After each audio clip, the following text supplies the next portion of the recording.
I'm Vernon Felton, senior editor at Bike Magazine. We're at Bike's 2015 Bible Bike Test, and tonight we're talking about the Scott Contessa Spark 700RC.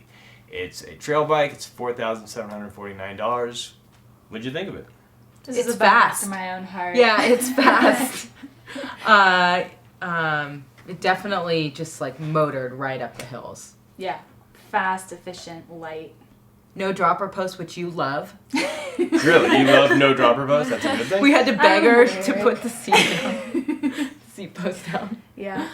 So you say it climbs fast. This is a bike that's equipped with Scott's twin lock system, right? So it's essentially three settings. It's a thumb shifter. You can run the bike on 120 full travel, 85 millimeters, which is their climbing mode, and then a full-on lockout. Yeah. So when you guys say it climbed fast, what were you running it in? Were you running? I ran it in the middle, Really which high. felt good. Yeah. I personally don't really get the full lockout thing.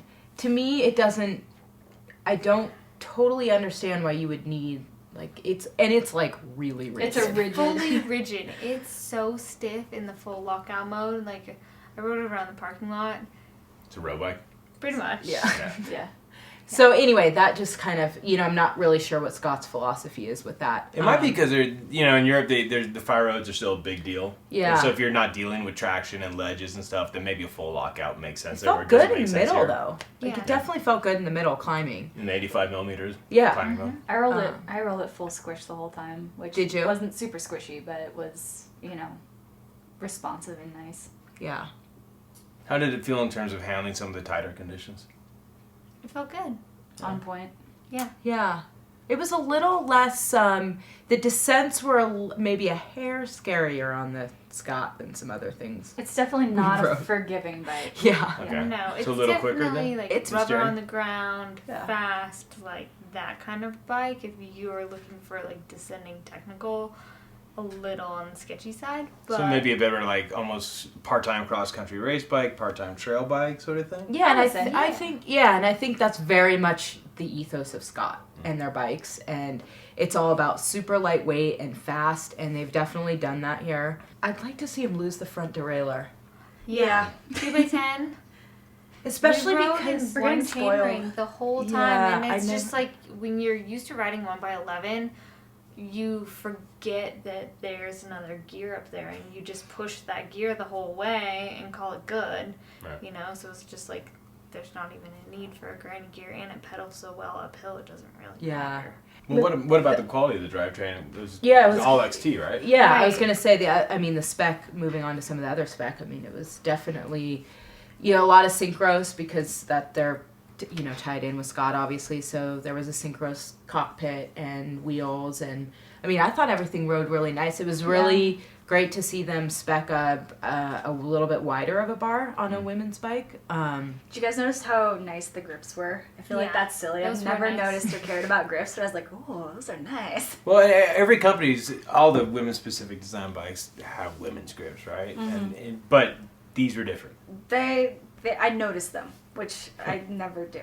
So that was cool.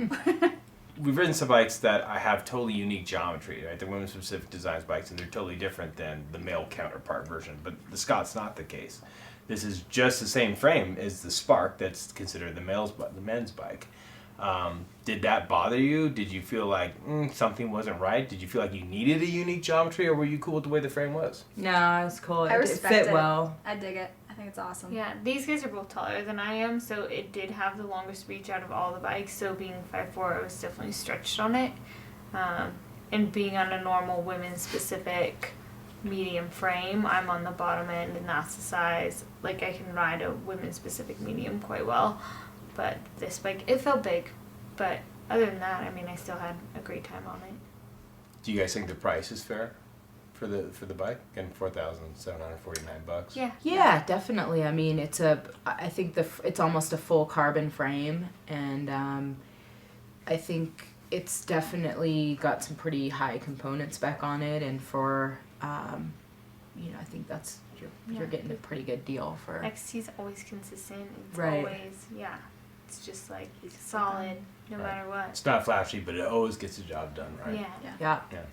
So if you had to say, who is the perfect rider for this bike, who would it be? I was actually just thinking about that when we were talking. I think it's got to be somebody who's racing, but what? Like I think Maybe- it's- endurance, I- maybe what more of I- like an endurance sort of. Yeah. Maybe not straight up cross country, but something with. I was little thinking variety. like the cross country racer who's not super stoked on being on a hardtail. Because it gives Yeah. you a little more give, and maybe for like rougher courses that you know are going to be more demanding. Right. Or just not even like racing, but somebody who wants to ride cross country and they want to go fast and Yeah, that thing could climb they don't forever. Yeah. care about ever leaving the ground, you know. But even if they did, like it felt like this bike was more than Oh, it was fun. capable. Yeah. You know, it could leave the ground. Like it kind of had a little more reach, I felt, than another bike that we tested. All right. Well, there you have it. If you want to check out more, we're going to have a full review in Bike Magazine. See you then.